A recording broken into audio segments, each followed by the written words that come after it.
नमस्कार साथियों, Pallavi coaching classes में आपका स्वागत है। और आज है हनुमान जन्मोत्सव का दिवस। आप सभी को बहुत बहुत शुभकामनाएं।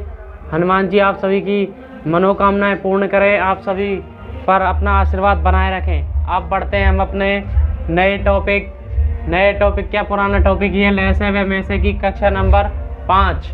इसमें हम पढ़ रहे थे कल सवालों को, जिसमें देखो हमने कल इस प्रकार के कुछ सवाल किए थे जिसमें ल से दे रखा हो, मैं से दे रखा हो, एक संख्या दे रखी हो और हमें दूसरी संख्या क्या करनी हो, फाइंड करनी हो, खोजनी हो, उसमें से निकालनी हो।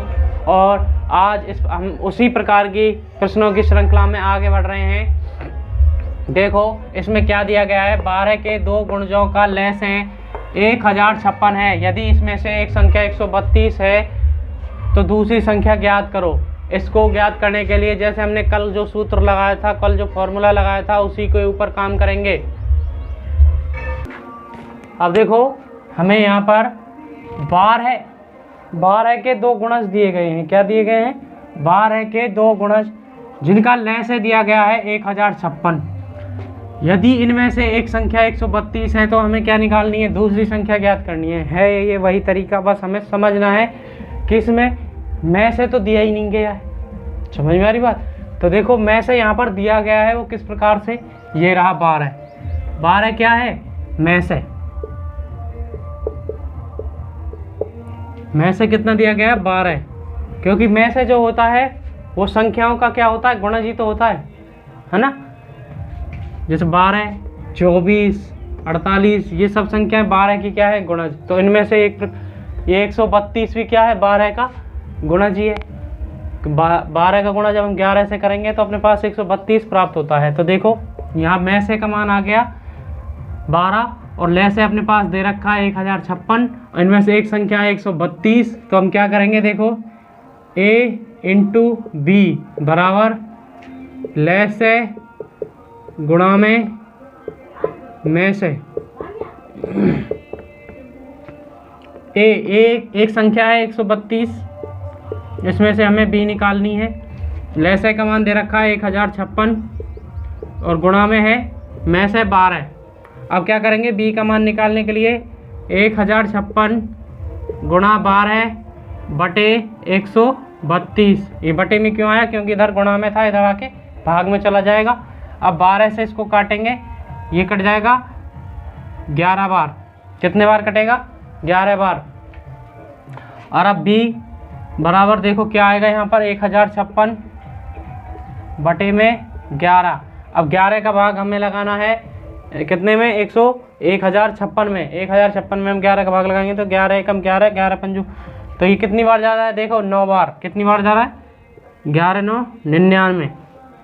अब 105 में से हमें 99 घटाने तो बचेंगे 6, और ये है इसके साथ में आएगा 6। तो 9 11 छिक्की 66, क्योंकि लास्ट में 66 बचेगा। तो अपने पास जो दूसरी संख्या प्राप्त हुई वो क्या है, अपना 96। समझ में आ गया सवाल? अब बढ़ते हैं अपने नेक्स्ट सवाल की तरफ।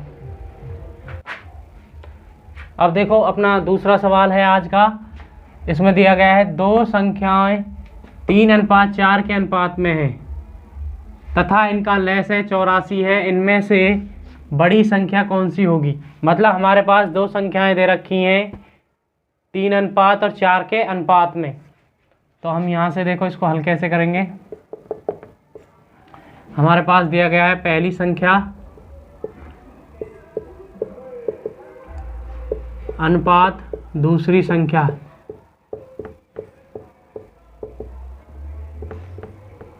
अब देखो पहली संख्या अपने पास है 3:4 के रूप में। अब यहाँ पर हमें दिया गया है लैस है। लैस है कितना है, 84 है। और अब में से क्या है, देखो यहाँ पर में से है, ये 2 संख्याएं हैं। में से जो होता है इन संख्याओं का क्या निकल के आता है, गुणज के रूप में। यानी कि हमने मान लिया x। यहाँ पर हमने क्या माना कि हमारा जो में से है वो x है। ठीक है, तो हमारी संख्याएं क्या बनेंगी, तो पहली संख्या हमारे पास बनेगी, साहब 3x क्योंकि x का गुणज होता है वो, यानी कि में से का गुणज होता है। समझ में आ गई बात। अब दूसरे नंबर पे आ जाएगी, दूसरी संख्या अपने पास क्या आएगी, 4x। अब अपने पास सारी चीज़ें आ चुकी हैं। देखो ले से आ चुका है, में से आ चुका है, और वो संख्याएं भी आ चुकी हैं। तो अब क्या करें, वही सूत्र लगा देते हैं। देखो a इंटू बी बराबर ले से गुणा में से,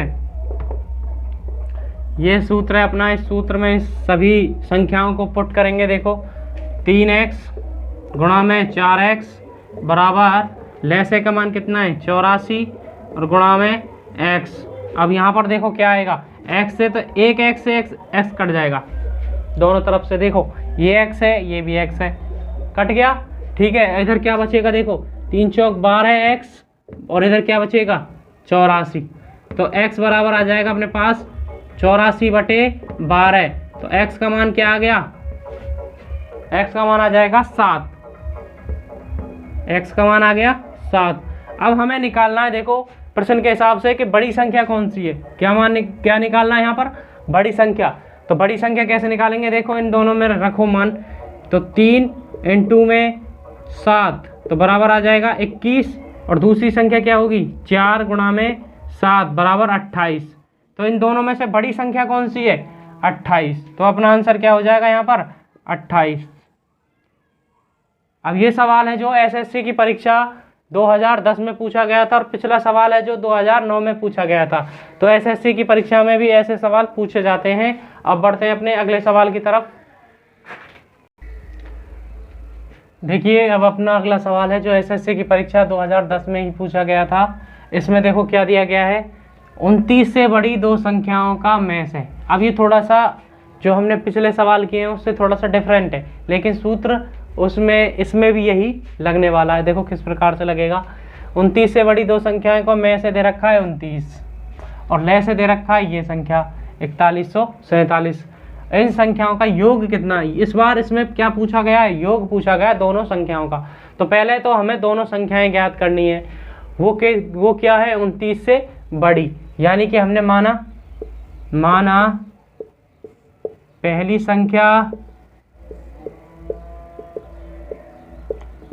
क्या है हमारे पास है 29 इंटू में x, सही है। दूसरी संख्या है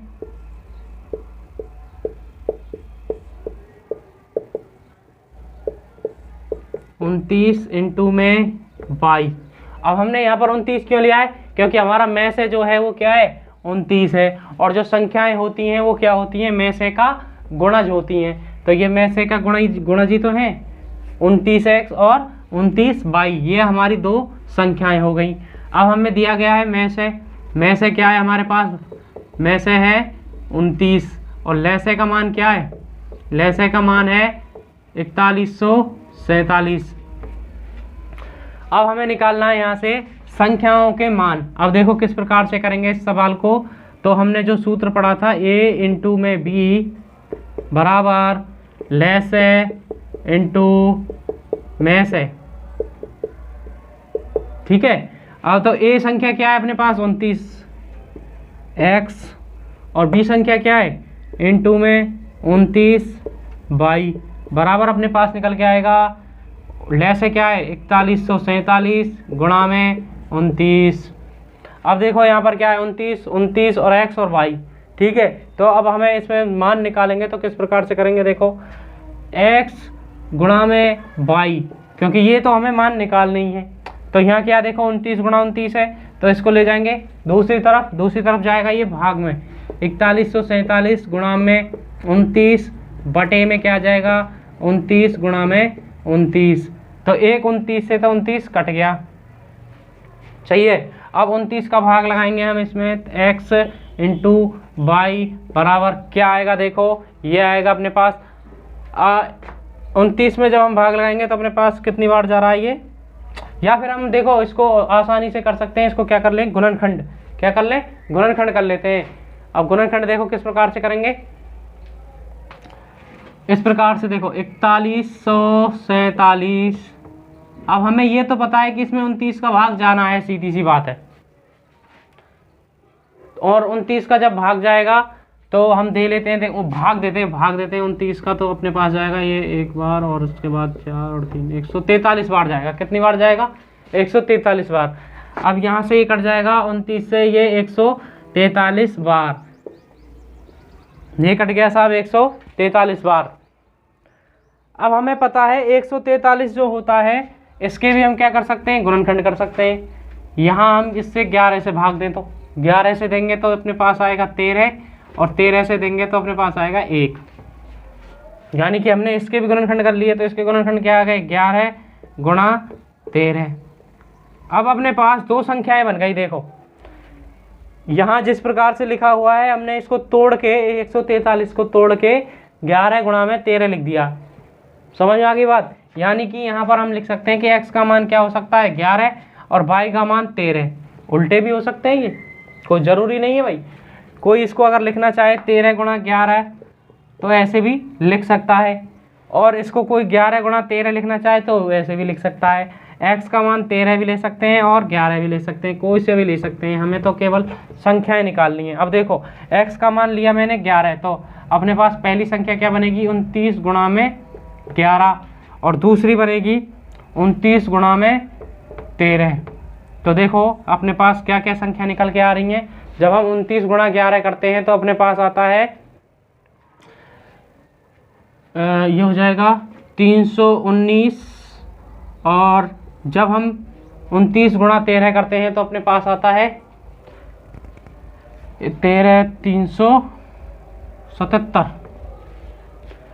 और ये दो संख्याएं जिनके हमने क्या निकाल लिए हैं, ये अपनी पहली संख्या आ गई, ये दूसरी संख्या आ गई। अब ये कह रहा है कि संख्याओं का योग कितना होगा। योग मतलब इन दोनों का हमें क्या करना है, जोड़ करना है। तो इन दोनों को जोड़ दो, अपने पास आंसर आ जाएगा। और अपने ऑप्शन देख लेंगे कि हमारे, देखो मैं अंडर ऊपर लाइन खींच देता हूँ जिससे ये क्वेश्चन और आंसर दोनों अलग अलग हो जाए। तो अपने पास देखो क्या मिलता है, 9 और 7 16, 1 और 7 8 और 1 9, 3 और 3 6। तो अपने पास जो आंसर आ गया ये आ गया। ये कौन सा ऑप्शन है अपना, 696 बी आंसर पर क्या लगा देंगे हम, टिक लगा देंगे। ठीक है भाई, ये एसएससी की परीक्षा 2010 में पूछा गया था। इस सवाल को एक बार और देखो, इसमें क्या कह रहा है, ये 29 से बड़ी दो संख्या निकालनी है जिनका मैं से 29 दे रखा है और ले से 4147 है। इन संख्याओं का योग कितना होगा। तो देखो हमने क्या किया था, इसमें माना पहली संख्या 29x है और दूसरी संख्या 29y है।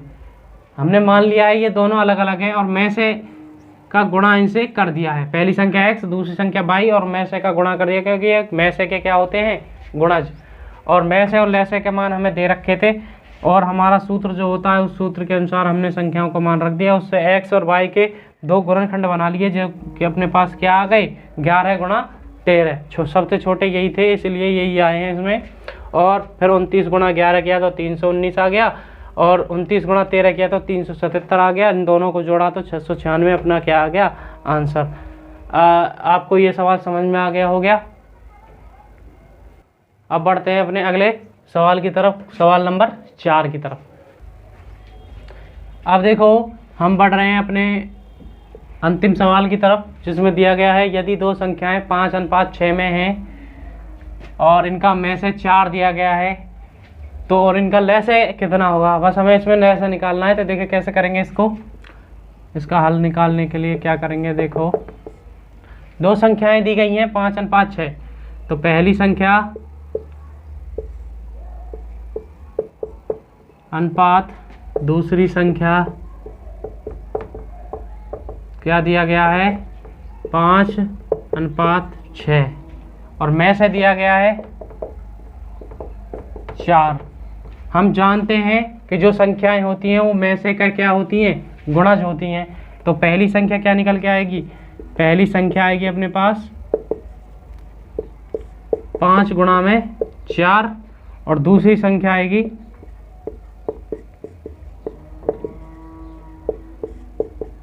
6 गुणा में 4। तो अपने पास संख्या आ गई 20 और 24। अब अपने पास संख्या आ गई, में से दिया ही गया है, ले से निकालना है। तो ले से निकालने के लिए क्या करेंगे, देखो a इंटू बी यानी कि a इंटू बी बराबर लेस है गुणा में मैस है। ये अपना सूत्र होता है जिस हिसाब से अब अपन सवालों को अभी पढ़ रहे हैं, इस सूत्र के ऊपर पढ़ रहे हैं। ठीक है, तो a संख्या यहाँ पर b है, नहीं a संख्या 20 है और b संख्या 24 है और लेस है का मान हमें निकालना है, इसका मान हमें फाइंड करना है और गुणा में दे रखा है 4। तो अपने पास जो संख्या आएगी लेस है का मान क्या आ जाएगा, देखो 20 गुणा 24 बटे में आ जाएगा 4, 4 से कट गया 6 बार और तो लेस है का मान आ जाएगा, लेस है बराबर क्या आ जाएगा 130। ये क्या हो गया अपना आंसर। ठीक है भाई, इसको अपन इस प्रकार से हल कर सकते हैं। आज के लिए इतना ही काफ़ी है। पल्लवी कोचिंग क्लासेस की वीडियो देखने के लिए धन्यवाद और हमारे चैनल को ज़्यादा से ज़्यादा शेयर सब्सक्राइब करें, धन्यवाद, और लाइक भी करें।